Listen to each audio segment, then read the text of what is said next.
Part two, I give out praise, honor, and glory unto Yahweh by Hashem, Yahushua, by Hashem, Kakodash, the Master Apostle of the Great Millstone, peace and salutations to all for elect. Um, like I was saying, we're not gonna have to worry about our children anymore. Playing in the streets, being in danger.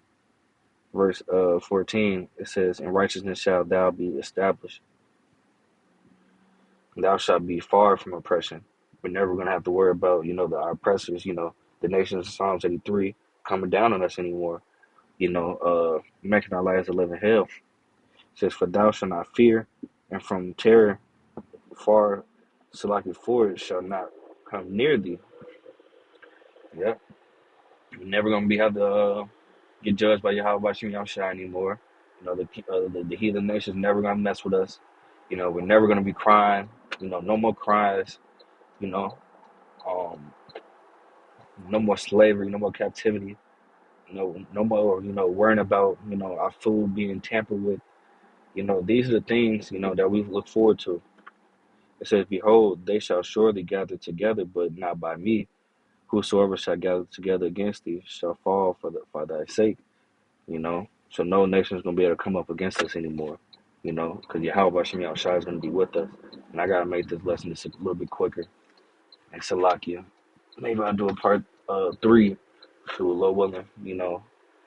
Sometime today.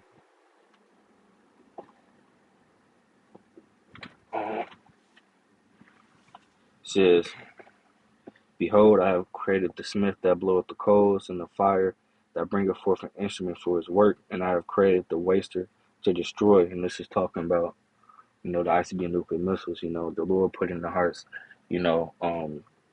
of the heathen, this Esau Edom, to create, the nuclear missile, these nuclear weapons.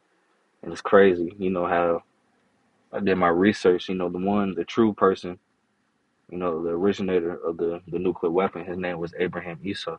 Pretty much the father of Esau, you feel me? But you can look into that, But this is the last verse 17 says, "No weapon that is formed against thee shall prosper, and every tongue that shall rise against thee in judgment thou shalt condemn. This is the heritage of the servants of Yahweh Bashem Yahushai, and their righteousness is of me, saith Yahweh Bashem Yahushai." So whoever come against us, you know, whoever speak against us will, be destroyed, have no power over us, because Yahweh Bashem Yahushai is with us. So Lord willing, I hope this lesson, was edifying. Once again, I'd like to give all praise, honor, and glory unto Yahweh by Hashem Yahushai, by Hashem Rakakwadash, double honors to the apostles and elders of the Great Millstone. Peace and salutations to the hopeful elect on the four corners of the earth. Kwame Yasharella, Wa Ababa Chemotherapy 2026. Soon.